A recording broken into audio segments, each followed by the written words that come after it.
Bonsoir frères et sœurs. Je dis bonsoir aussi à ceux qui nous regardent par Internet. Alors, vous avez devant vous un vieillard stressé, mais content, parce que nous partageons la parole de Dieu. Il y a quelque temps, un jeudi matin, notre pasteur m'interpelle au fond de la salle, là, avant la réunion, et me dit « Ce serait bien si vous nous partagiez un message sur le retour du Seigneur. » Surpris, je lui dis « Bon, je vais voir. » Sur le coup, je ne voyais rien du tout. Hein. Mais Dieu est bon. Il a suffi de quelques secondes. Quand je me suis assis à ma chaise, j'avais déjà le titre que vous voyez au-dessus de moi, s'il y est déjà. Il n'y est pas encore. Alors, je vais attendre qu'il se cale pour continuer, parce que sinon tout sera décalé.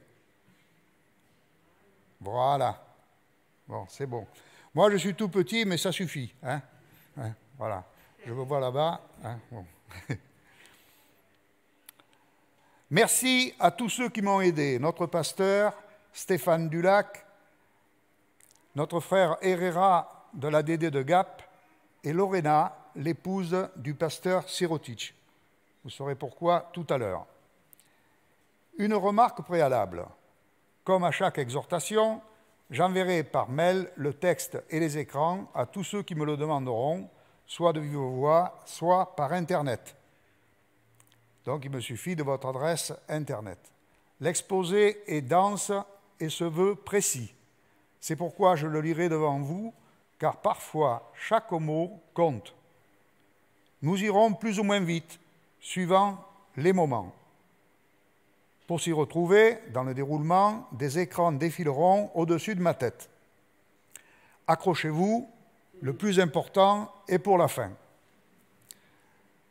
Pour se mettre à la portée des nouveaux ou des absents lors des exhortations précédentes, dans l'introduction, nous rappellerons l'objet de cette exhortation, puis l'ensemble des références bibliques sur ce sujet un peu mystérieux de l'enlèvement. Enfin, nous ferons un rapide historique du traitement de cette question dans notre Église locale. Donc, le retour du Seigneur, c'est quoi ? Le retour du Seigneur fait partie des bases de la doctrine chrétienne. Cet événement unique et impossible à vue humaine a été annoncé par plusieurs prophètes et surtout par le Seigneur lui-même lors de sa première venue. Vous lisez l'une des citations, 1 Thessaloniciens 4, 16-17. Le Seigneur lui-même vient chercher son Église. Les morts en Christ ressuscitent d'abord, c'est-à-dire tous ceux des siècles passés. Ensuite, les vivants, avec eux, sont enlevés à la rencontre du Seigneur. Un autre verset, 1 Corinthiens 15, 52, précise que tout cela se fera en un instant, en un clin d'œil. Ce fait impossible, à vue humaine, se produira, comme tous ceux qui est écrit dans la Bible, comme la mer s'est ouverte pour sauver les Hébreux de l'armée du Pharaon, il y a 35 siècles. En un clin d'œil, plusieurs milliards d'êtres humains seront enlevés en même temps sur toute la surface du globe. C'est impressionnant. Et ça nous dépasse. Nous savons qu'il est inutile de chercher à savoir exactement quand l'enlèvement se produira. En effet, Jésus a déclaré clairement, pour ce qui est du jour et de l'heure, personne ne les connaît, ni les anges des cieux, ni le Fils, mais le Père seul. Évangile de Matthieu, chapitre 24, verset 36. Au début de l'été, le pasteur Mathias, lors d'une prédication, déclarait que nous vivons la saison du retour du Seigneur. Cette boutade signifie qu'il suffit de suivre l'évolution des signes indiqués par le Seigneur lui-même pour en déduire que notre génération vivra cet événement comme c'est écrit et que donc chacun doit se tenir prêt. Voyons les références bibliques sur ce sujet du retour du Seigneur. Tout d'abord, les propos du Seigneur lui-même. Matthieu 24, Marc 13 et Luc 21 représentent 3 versions des propos du Seigneur. Au lieu de relire l'un de ces chapitres en entier, ce qui serait fastidieux, je vous soumettrai au fur et à mesure de l'avancée de cette exhortation la citation précise correspondante. Mais ensuite, plusieurs prophètes ont aussi parlé de ces choses. Ils se sont exprimés sur les temps de la fin et le retour du Seigneur. Ces prophètes traitent d'un ou plusieurs points particuliers. Tout d'abord Daniel, dont la prophétie des 70 semaines d'année court sur environ 26 siècles, qui vont du retour des Juifs de captivité, moins 445 avant Jésus-Christ, enjambe les 20 siècles du temps de la grâce jusqu'à la dictature de l'Antichrist et le retour du Seigneur pour son règne de 1000 ans. Impressionnant. Puis l'apôtre Jean, dans l'Apocalypse, prophétise l'histoire de l'Église, chapitres 2 et 3, rien que ça, l'histoire de l'Église, énorme. Avant d'entrer dans le détail des événements des temps de la fin, les 7 sceaux, les 7 trompettes et les 7 coupes, et ce, avant le millénium, le jugement dernier, les nouveaux cieux et la nouvelle terre. Également très impressionnant. Mais aussi d'autres prophètes, Ésaïe, Jérémie, Ézéchiel, Zacharie, Malachie et plusieurs autres ont prophétisé sur ces temps de la fin. Rappel maintenant des exhortations passées sur le retour du Seigneur. C'est à l'automne 2008 qu'une série de 7 études bibliques de notre pasteur m'ont personnellement éveillé à ce sujet, car j'y croyais, mais pour moi, c'était pour plus tard. Et à compter de février 2009, j'ai proposé d'envoyer chaque mois un suivi des faits montrant que l'état des gens du monde se rapproche de plus en plus de celui décrit par la Bible au moment du retour du Seigneur. D'ailleurs, j'en profite pour dire qu'il y a à peu près 150 personnes qui le reçoivent. Il suffit d'avoir votre adresse mail et je vous l'envoie. L'objet des différentes exhortations passées. C'est donc la 6e fois que j'aborde devant vous ce sujet du retour du Seigneur. En janvier 2016, soyons prêts, rappelez la doctrine biblique à ce sujet. En janvier 2018, comme au jour de Noé, avait pour but de rappeler que nous vivons une situation comparable au temps de Noé, comme l'a souligné le Seigneur lui-même, Matthieu 24, 37, 39.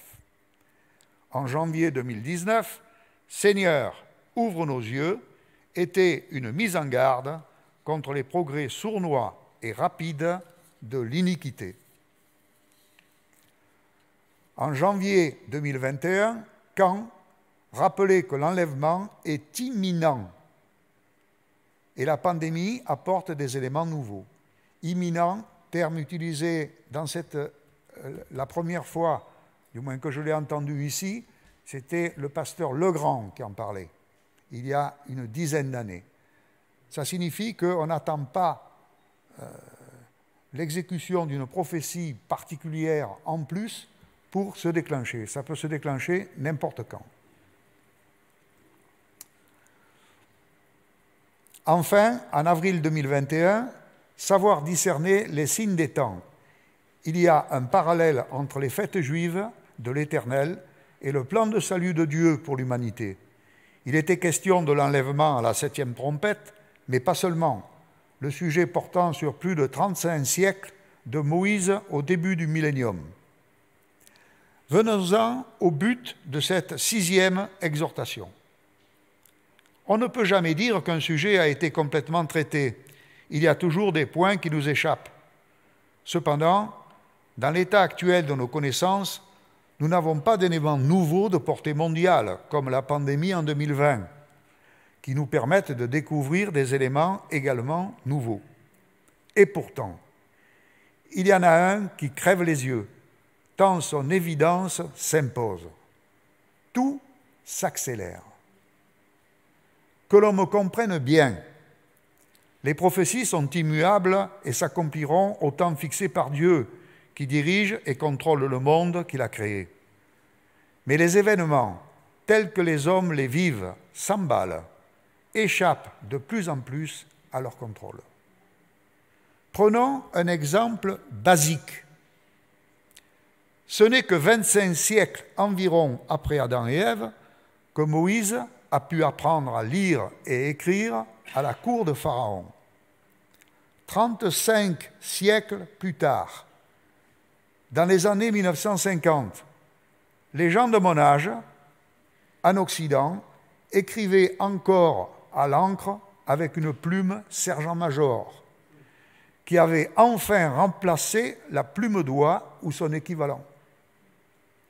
Aujourd'hui, seulement 70 ans plus tard, on a connu la machine à écrire, l'ordinateur, Internet et le smartphone. Partout, nous vivons plus que des progrès, des bouleversements. Ce progrès technique nous a fascinés, exaltés, avant de nous effrayer, car nous le subissons. L'informatique est devenue un tyran qui exclut de fait ceux qui ne savent pas l'utiliser pour leurs formalités administratives. Alors ce soir, mon objectif est de nous faire constater qu'en ce qui concerne les événements ayant un rapport avec le retour du Seigneur, tout s'accélère également. En reprenant chaque signe donné par Jésus-Christ, nous allons voir que nous les avons perçus lointains, et puis tout à coup si proches que nous avons du mal à suivre. Dieu a confié à l'homme la planète, il l'a exploitée jusqu'à être en train de la détruire. Et ce mécanisme implacable qu'il a initié lui échappe, car il s'emballe. Heureusement, le Créateur va intervenir directement au moment du millénium pour arrêter cette machine infernale.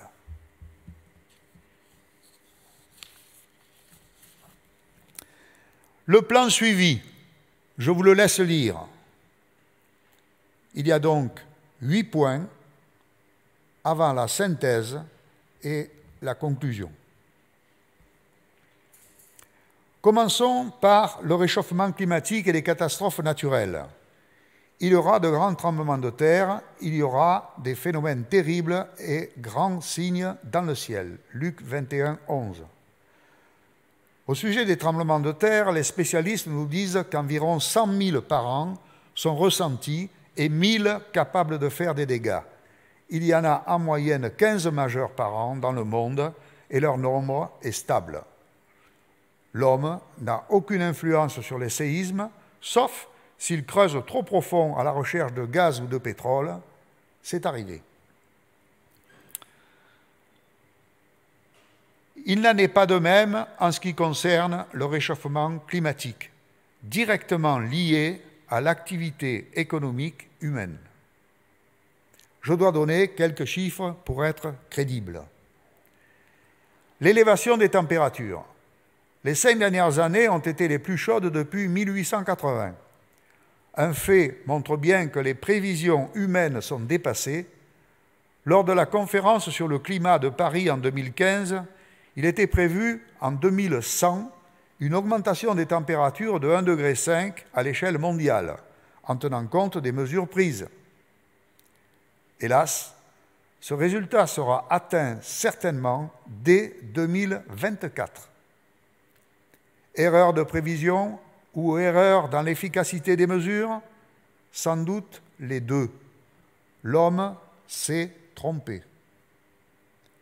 Ajoutons que les 50 degrés prévus pour 2050 ont déjà été atteints cet été. 49,5 degrés au nord-ouest des États-Unis le 29 juin, 48 degrés en Sibérie, 54 degrés le 10 juillet dans la vallée de la mort en Californie, 50 degrés en Tunisie. Les conséquences sont dramatiques. Des sécheresses chroniques en Californie, autour du bassin méditerranéen, entraînant des feux de forêt énormes. Dès cet été 21, 1 million d'hectares brûlés en Californie, 100 000 hectares en Grèce, mais aussi des incendies en France, en Espagne, en Italie, en Turquie, en Israël et dans les 3 pays du Maghreb. Préoccupant, les incendies en Sibérie touchent des régions entières et contribuent au dégel du permafrost, c'est-à-dire le sol gelé.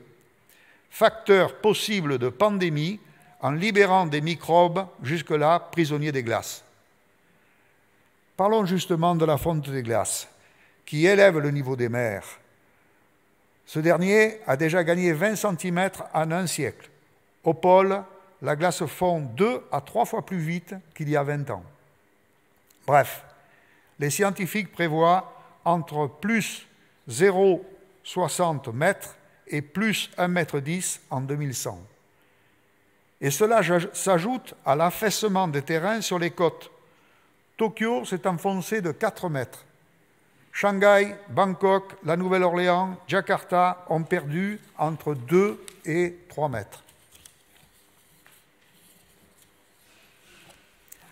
On commence à assister à des déplacements de population.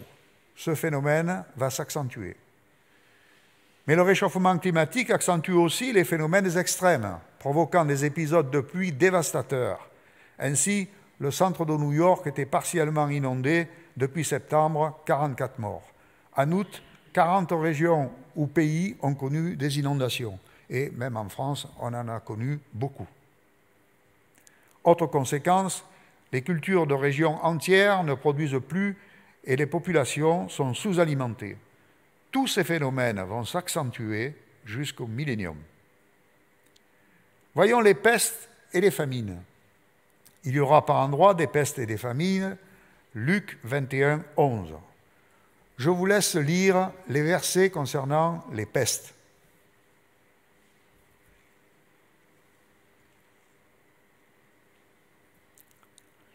Nous avons abordé cette question lors de l'exhortation de février dernier.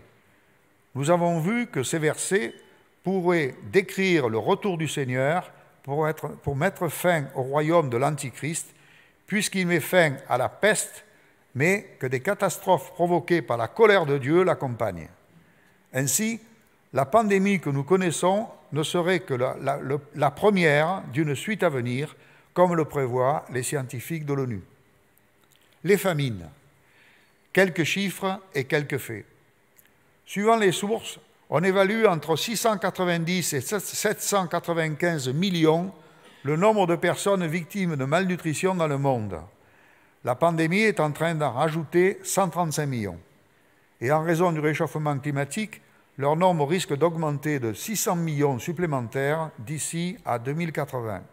Enfin, 2 milliards de personnes dans le monde sont en insécurité alimentaire, dont 9% en Europe et aux Amériques. Et la situation va s'aggraver. Passons à l'accroissement de l'iniquité. Je vous laisse lire cette longue et terrible définition de 2 Timothée 3, 1 à 5.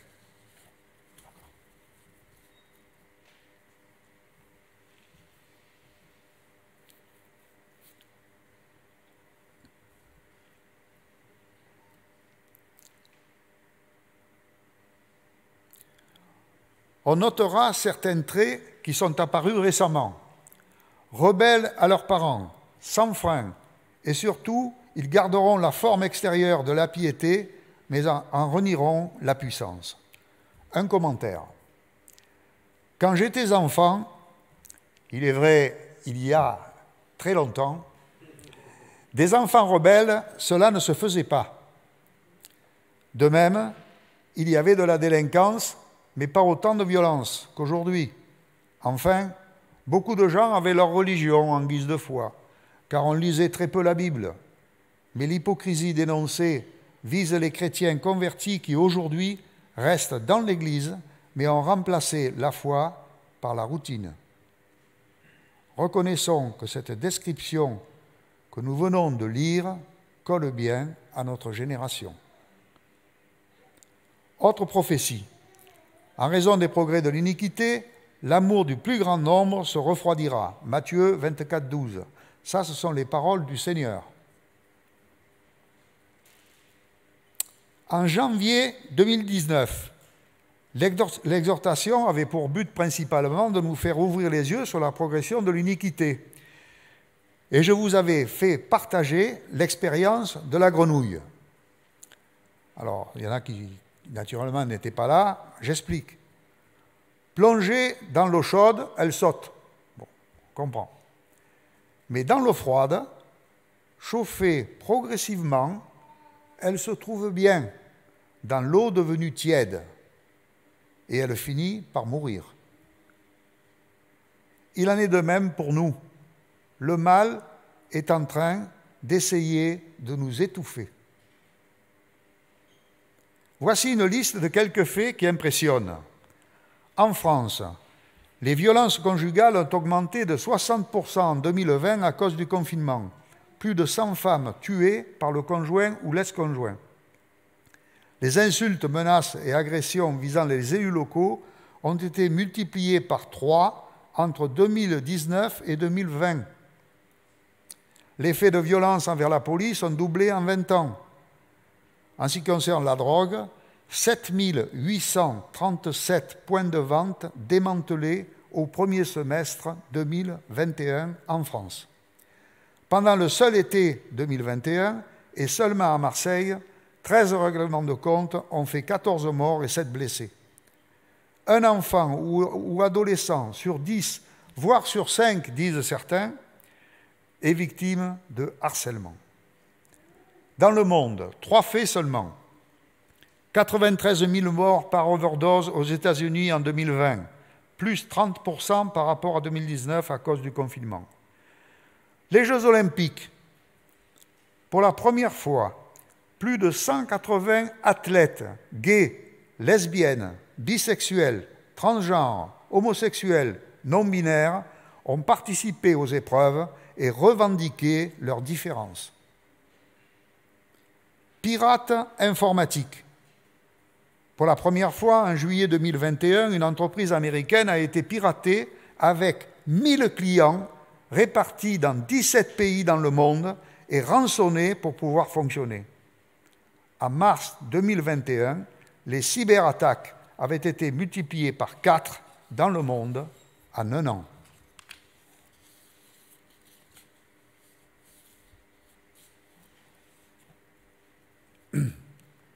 Voyons les guerres et bruits de guerre,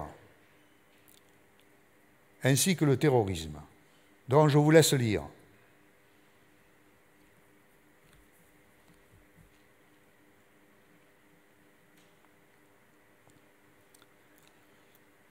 Le monde n'a jamais été entièrement en paix. Ce qui est inquiétant, c'est la capacité de tuer qui a augmenté. On distingue d'abord les guerres classiques entre États. Depuis la fin de la Deuxième Guerre mondiale, il y a eu d'abord la guerre froide entre l'OTAN et l'URSS, puis la Russie. Aujourd'hui, c'est plutôt les États-Unis et la Chine, et toujours la Russie. On citera aussi la guerre entre les musulmans chiites et sunnites, chef de file l'Iran et l'Arabie saoudite.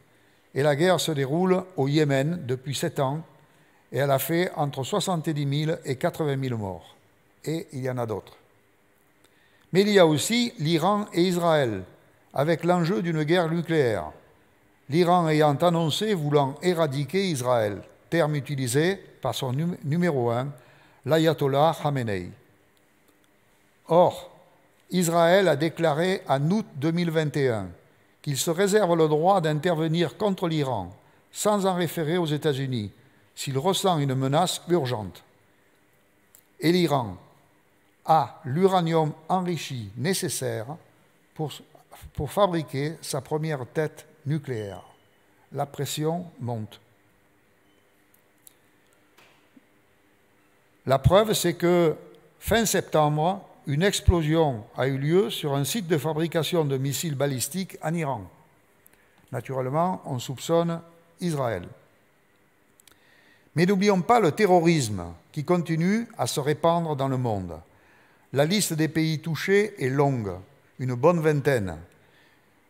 Au lieu de les citer, disons qu'ils se situent dans la ligne du Sahel, en Afrique, le Moyen-Orient, l'Est et le Sud-Est de l'Asie.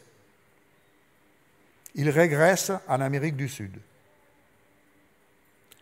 Entre 1979 et 2019, le monde a connu plus de 33 000 attentats qui ont fait 170 000 morts, dont 13 800 en 2019, stabilité en 2020.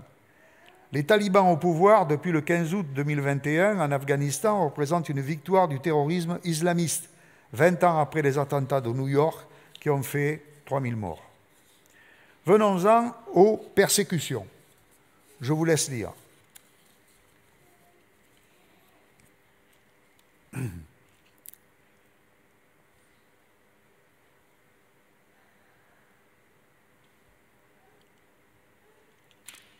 Je dois donner quelques chiffres.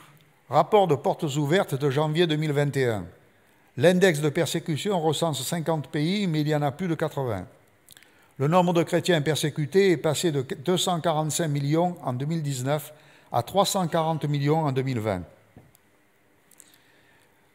Plus de 4 700 morts en 2020 contre presque 3 000 en 2019, soit plus 60% en un an. La grande majorité, se trouve en Afrique et surtout au Nigeria. Pour les églises attaquées, c'était à peu près 9 500 en 2019, 4 500 en 2020, car le nombre de cibles diminue. La Chine a attaqué 18 000 églises en 7 ans. Chrétiens emprisonnés, plus de 4 800 en 2019, plus de 4 200 en 2020. Mais les violences contre les chrétiens ont augmenté de 10% en un an. L'Érythrée a 1030 chrétiens emprisonnés, la Chine 1010, mais ça ne veut rien dire, puisque de toute façon, les chiffres sont officiels et donc soupçonnés de ne pas être sincères. Malgré les persécutions, l'Évangile avance.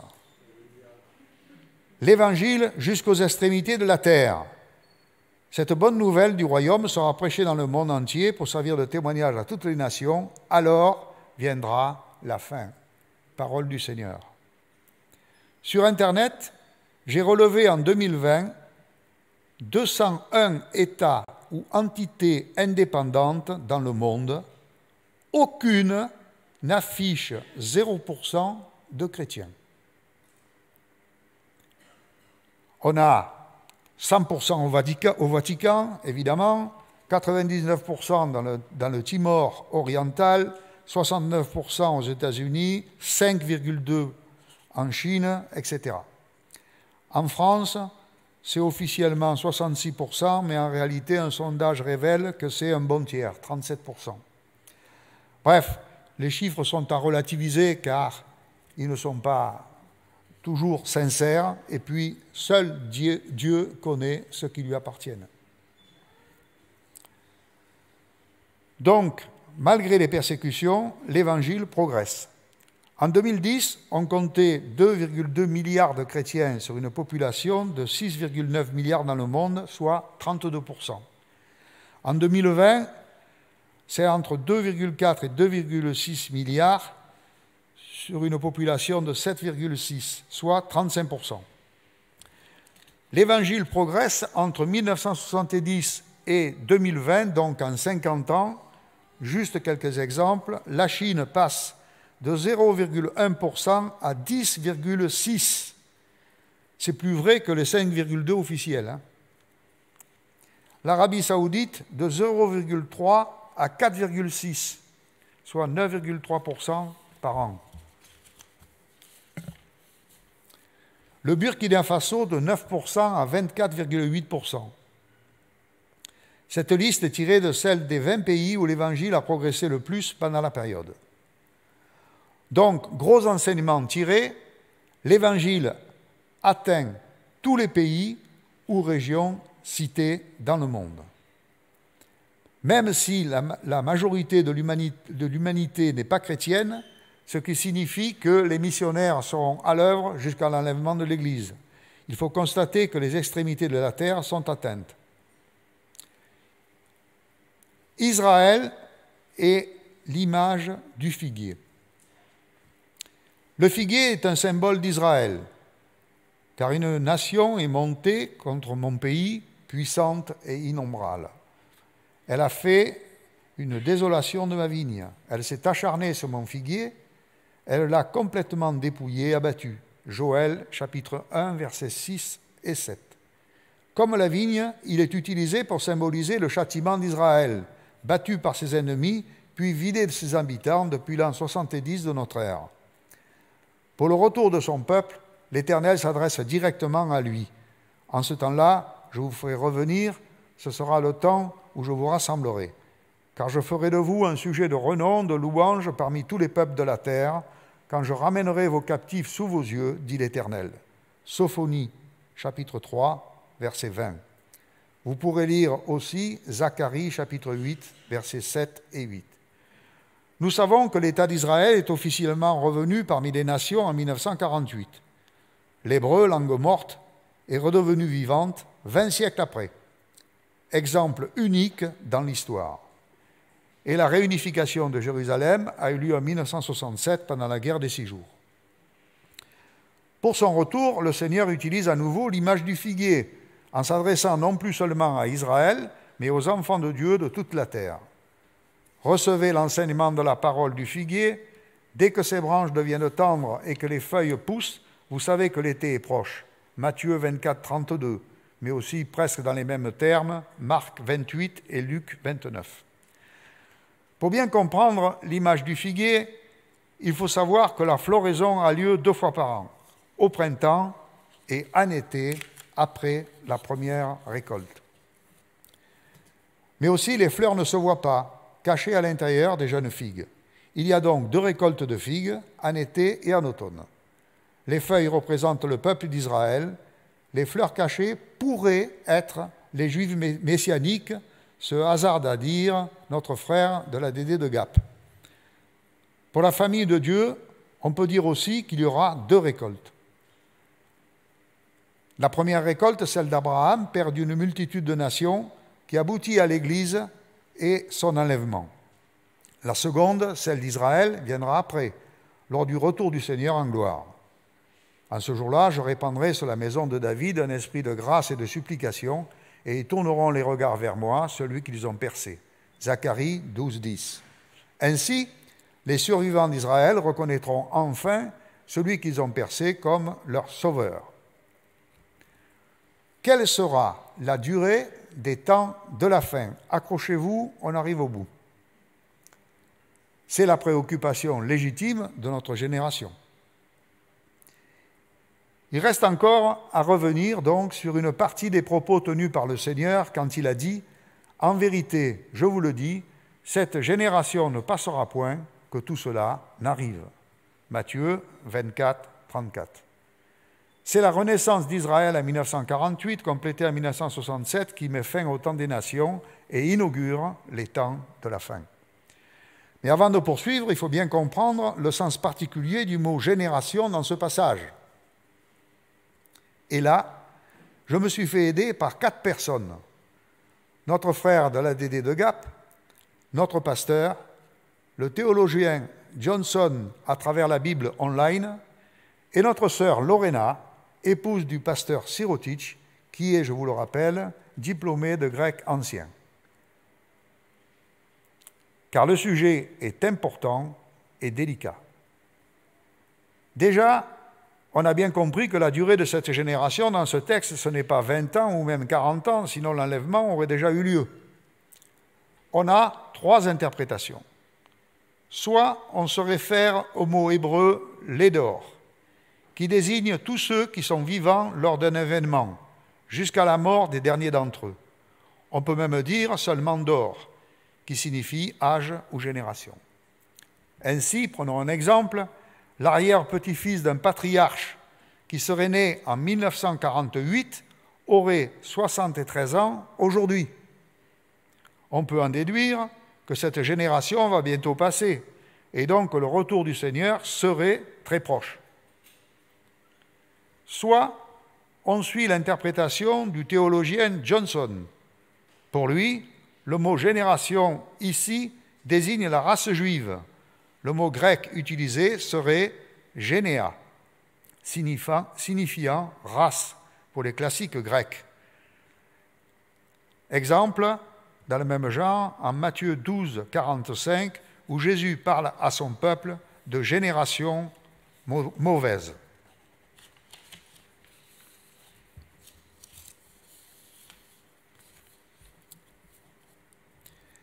Mais le contexte, la question posée par les disciples au verset 3, parle de fin du monde, qui s'écrit fin de génération en grec.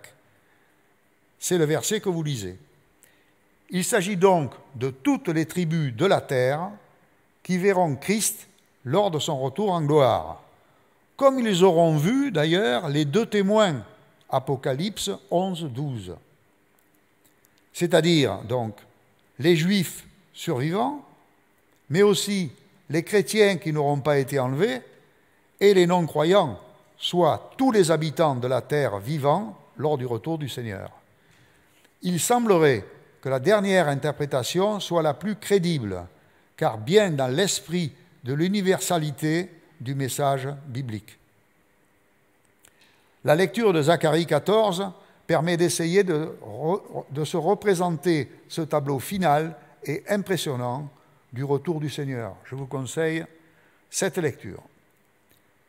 Synthèse et conclusion. Vous lisez une prophétie en français courant qui annonce le retour du Seigneur. Il arrive plein de force, il a les moyens de régner, il rappelle ce qu'il a gagné, il rapporte le fruit de sa peine. Ésaïe 40, 10. Au début de cette exhortation, nous constations qu'en ce qui concerne les signes précédant le retour du Seigneur, tout va très vite. Nous avons dit que les temps que nous vivons correspondent à la saison du retour du Seigneur. Après 20 siècles de parenthèse, correspondant au temps de la grâce divine inaugurée par le Seigneur lui-même à la croix, après plus de 70 ans de temps de la fin, depuis la recréation de l'État d'Israël en 1948, il semblerait que la parenthèse soit en train de se refermer et que le Seigneur soit à la porte pour venir chercher son Église. La moisson est mûre. Nous avons constaté que l'Évangile a atteint les extrémités de la terre, mais qu'aucun autre indice ne permette de donner d'autres précisions. Tout s'accélère, mais Dieu reste le maître du temps. Comme nous disions déjà en 2016, lors de la première exhortation sur ce sujet, il n'est plus le temps de se préparer, mais d'être prêt à rencontrer le Seigneur. Prions.